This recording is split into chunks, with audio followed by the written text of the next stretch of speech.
வணக்கம், welcome to screen time with Dinesh. இன்றைக்கி என்ன படம் நம்ம ரிவ்யூ பார்க்க போகிறோம் பார்த்தீங்கன்னா மிஸ் யூ. இந்த படத்தை வந்து பார்த்தீங்கன்னா சித்தார்த், யாஷிகா, பாலசரவணன், கருணாகரன் நடிச்சிருக்காங்க. ராஜசேகரன் இந்த படத்தை வந்து டைரக்ட் பண்ணியிருக்காரு. இந்த படத்தை நம்ம எப்படி ரிவ்யூ பண்ண போகிறோம், இந்த படம் வந்து வர்த்த இல்லையா அப்படின்ற ரொம்ப ஆனஸ்டாக ஜெனினாக ரிவ்யூ பண்ண போகிறோம். அதுக்கு முன்னாடி சேனலை சப்ஸ்கிரைப் பண்ணாதவங்க தயவுசெய்து வந்து சப்ஸ்கிரைப் பண்ணிக்கோங்க. இப்போ நம்ம வந்து வீடியோக்குள்ளே போகிறோம். என்ன இப்போ இந்த படம் வந்து சித்தார்த் வந்து நிறைய பேர் கேட்டாங்க, ப்ரெஸ் மீடியாலாம் கேட்டாங்க, ரொம்ப நாளாக வந்து நீங்கள் வந்து படமே இல்லை, அவருக்கும் ரொம்ப டென்ஷனாக இந்தியன் டூலாக படமா இல்லையா அப்படின்ற மாதிரி. அதுக்கு முன்னாடி சித்தான்ற ஒரு படம் நடிச்சார். இவர் எப்பவுமே ரொம்ப கொஞ்சம் வந்து கேப் விட்டு நடிப்பார். இப்போ இந்த படமும் வந்து ரொம்ப கேப் விட்டு நடிச்சது, ரொம்ப ஒரு வர்த்தான படம் இந்த மாதிரி நம்ம சொல்ல முடியாது. இந்த படம் வந்து பார்த்திங்கன்னா கொஞ்சம் ஒரு ஸ்டைலாக இருக்கும். ஒரு A class audience, B class ஆடியன்ஸை வந்து அட்ராக்ட் பண்ணுற மாதிரி இருக்கும். ஒரு ஆஸ் யூஷுவல் ஒரு கமர்ஷியல் படம் தான். சித்தார்த் வந்து பார்த்திங்கன்னா இப்போ ஆல்ரெடி வந்து ஒரு பிரச்சனையில் வந்து இருக்கிற மாதிரி ஸ்டார்டிங் எடுத்தவொடனே காட்டுறாங்க.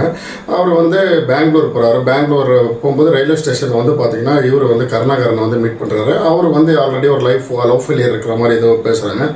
பெங்களூர் போயிட்டு அவர் வந்து அங்கே ஒரு அப்பார்ட்மெண்ட்டில் இருக்கிறாரு. அப்போ வந்து ஆல்ரெடி வந்து பார்த்திங்கன்னா அங்கே ஹீரோயினை வந்து மீட் பண்ணுறாரு. அந்த ஹீரோயினோட வந்து பார்த்திங்கன்னா இவர் ஆல்ரெடி வந்து கனெக்ட் ஆகிருப்பார். எப்படி கனெக்ட் ஆகிருப்பார், அந்த ஆல்ரெடி அந்த ஹீரோயினை இவருக்கு எப்படி தெரியும் அப்படின்றது, அது அங்கே ஒரு ட்விஸ்ட் இருக்குது. அந்த படத்தில் வந்து ஒரு பெரிய ட்விஸ்ட்டே வந்து அதுதான். அதாவது ஃப்ளாஷ்பேக்லாம் வந்து கொஞ்சம் ஒரு டிஃப்ரெண்ட்டான ஒரு ஸ்டோரி தான், வித்தியாசமான ஒரு கதைகள் தான். இன்னும் எடிட்டிங்கில் வந்து கொஞ்சம் இதை வந்து மாற்றி காமிச்சிருப்பாங்க. ஆர்டராக போகாமல் ஆல்ரெடி நடந்த விஷயத்தை மறைச்சி ப்ரெசண்டில் நடக்கிறத காமிச்சு அதை வந்து அவருக்கு என்ன ஆச்சு, ஃப்ளாஷ்பேக்கில் என்ன ஆச்சுன்ற மாதிரி கொஞ்சம் ஒரு டிஃப்ரெண்ட்டாக காமிச்சிருப்பாங்க. ரொம்ப ஒரு பெருசாக வில்லன், இந்த படத்தில் வந்து வில்லன் இருக்காங்க. ரொம்ப ஒரு ஸ்டோரி வந்து ரொம்ப ஒரு இன்ட்ரெஸ்டிங்காக போகும். என்ன அந்த ஒரு ப்ராப்ளம் இருக்கும். ஆஸ்யூஷுவல் இந்த படத்தில் வந்து ஒரு வில்லன் இருப்பார், வில்லனுக்கு இருக்கும் அந்த ஒரு பிரச்சனை இருக்கும். அந்த மாதிரியான ஒரு கதைக்கருள் இல்லாமல் இது கொஞ்சம் ஒரு ஹஸ்பண்ட் அண்ட் ஒய்ஃப் அவங்களுக்குள்ளே நடக்கிற ஒரு பிரச்சனை, ஒரு ப்ராப்ளம். இது வந்து பார்த்திங்கன்னா இவர் வந்து பார்த்திங்கன்னா சித்தார்த் இதுலேயும் வந்து ஒரு நேர்மையான ஒரு பர்சனாக இருப்பார். அவருக்கு ஆல்ரெடி வந்து ஒரு தெரிஞ்ச பையனுக்கு வந்து ஒரு பெரிய ஒரு இன்சிடென்ட் நடக்கும். அந்த விஷயத்தை நியாயத்தை தட்டி கேட்க போகிற அப்போ இவருக்கு ஒரு ப்ராப்ளம் ஆகும். அந்த ப்ராப்ளத்துலேருந்து இவர் எப்படி மீண்டு வராரு, திருப்பி எப்படி இவரோட ஒய்ஃபோடு எப்படி ஒன்று செய்கிறாரு, அந்த மாதிரி தான் ஒரு ஸ்டோரி போகும். ரொம்ப ஒரு 2 hours தான் இந்த படம். தேட்டரில் போய் இந்த படம் வந்து நீங்கள் ரொம்ப எதிர்பார்த்துலாம் போக முடியாது.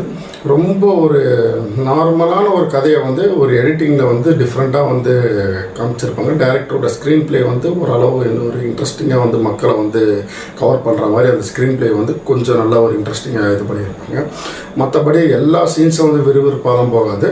நார்மலாக ஒரு படம் பார்க்குற மாதிரி இருக்கும். ஒரு போயிட்டே இருக்கும், படம் போயிட்டே இருக்கும். அதில் ஒரு ட்விஸ்ட் வரும். இன்ட்ரோல் பிளாக்கில் ஒரு ட்விஸ்ட் வரும், செகண்ட் ஹாஃபில் ஒரு ட்விஸ்ட் இருக்கும். அவ்வளோதான். இது மற்றபடி வந்து ஒரு ஆஸ் யூஷுவல் ஒரு கமர்ஷியல் படம் தான் நம்ம சொல்லலாம்.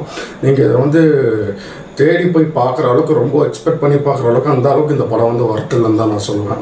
ரொம்ப ஒரு நார்மலான ஒரு கதை தான். பட் ஆனால் ஓகே, வீக்கெண்டில் எந்த படமும் இல்லை, எல்லா படமும் நம்ம வந்து பார்த்தாச்சுன்ற பட்சத்தில் இந்த படத்தை வந்து நம்ம தாராளமாக நீங்கள் ஒரு தடவை போயிட்டு, எனக்கு போர் அடிக்குது ஏதாவது ஒரு படம் பார்க்கணுன்ற இதில் நீங்கள் தாராளமாக இந்த படத்தை வந்து ஒரு 1 time வந்து வாட்ச் பண்ணலாம். அவ்வளோதான் இந்த படத்து வந்து. இந்த படத்தோட ரிவ்யூ, இந்த படத்தோட ரேட்டிங் நம்ம சேனல் என்னன்னு பார்த்தீங்கன்னா 2.5 out of 5. மறக்காமல் வீடியோ பிடிச்சிருந்தால் லைக் பண்ணுங்கள், ஷேர் பண்ணுங்கள், சப்ஸ்கிரைப் பண்ணுங்கள். தேங்க்யூ.